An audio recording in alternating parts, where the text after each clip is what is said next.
মহান রব্বুল আলামিন কোরআনে কারিমের সূরা নাহলের 59 এবং 60 নম্বর আয়াতে ঘোষণা করেন, ওয়াইদা বুশিরা আহাদুহুম বিল উনসা ضل وجهه مسودا وهو كظيم يتوارى من القوم من سوء ما بشر به أيمسكه على هون أم يدسه في التراب।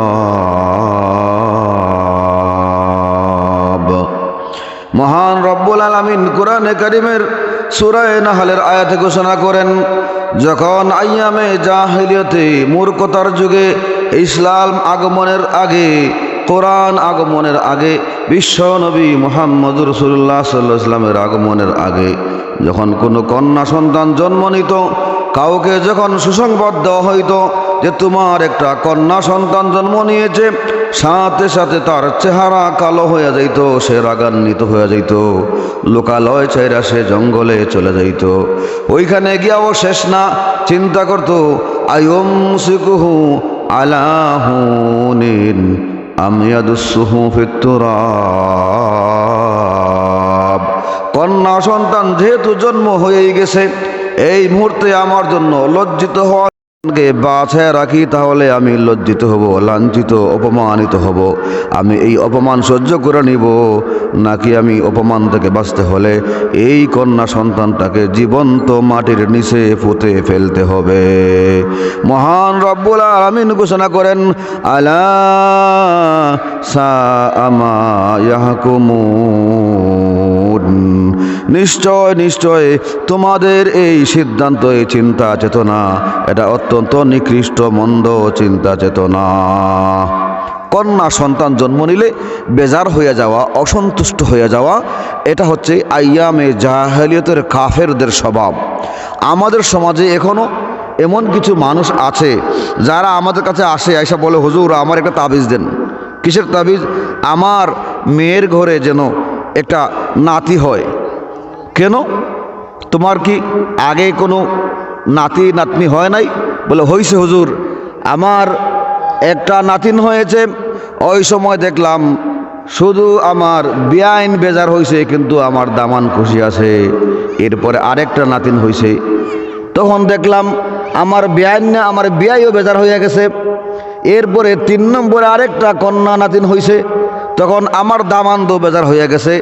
এইবারে আলটিমেটাম দিছে, যদি 4 নম্বরে কন্যা সন্তান হয় তাইলে আমি হয়তো আর একটা বিয়া করবো, নয়তো তোমাকে আমি সালাক দিয়া ছেড়া দিমু। এই যে সমাজে কন্যা সন্তান হওয়ার কারণে স্ত্রীর উপর নারাজ হইয়া যাওয়া, শ্বশুর শাশুড়ি বেজার হইয়া যাওয়া, এইটা আইয়ামে জাহিলিয়তের কাফেরদের স্বভাব। আল্লাহ পাক রব্বুল আলামিন কোরআনে কারীম বলেছেন, আলা সাআ মা ইয়াহকুমুন। এটা তোমাদের নিকৃষ্টতম স্বভাব। যদি আমাদের সমাজে কোনো শ্বশুর, কোনো শাশুড়ি, কোনো স্বামী কন্যা সন্তান জন্মের কারণে নারাজ হইয়া যায়, বেজার হইয়া যায়, বুঝতে হবে তার মধ্যে কাফের কুফারদের স্বভাব নিহিত রয়ে গেছে।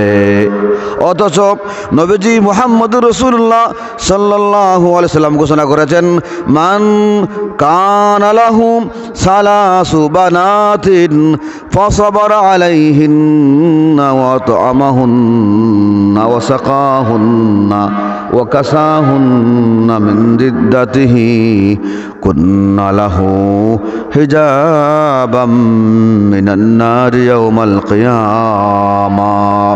হে আমার উম্মতেরা শুনো, তোমাদের মধ্য থেকে কারো যদি 3টা কন্যা সন্তান হয়, এই 3টা কন্যা সন্তান ধারাবাহিক জন্ম নেওয়ার কারণে তোমার মনে যদি কোনো ব্যথা বেদনা আসে, তুমি এটা যদি সবর করতে পারো, তুমি ধৈর্য ধারণ করতে পারো, এরপরে তোমার ছেলে সন্তান হইলে যেমন খাবার খাওয়াও, পান করাও, পোশাক পরাও, কন্যা সন্তানকেও সেই রকম পান করাও, খাবার খাওয়াও, পোশাক পরাও, কোনো তারতম্য যদি না কইরা সমান হারে মায়া মহব্বত কইরা ভালোবাসা কন্যা সন্তানকে যেমন মহব্বত করছো, ছেলে সন্তানকে এরকম মহব্বত যদি করো। এই তোমাদের মাইকের সেটিংটা বুঝি না, এটা বাঁচবে না। কানে আওয়াজ আসা দরকার, একবার কমে একবার বাড়ে। বক্সটা দাও, কানে আওয়াজ আসা দরকার।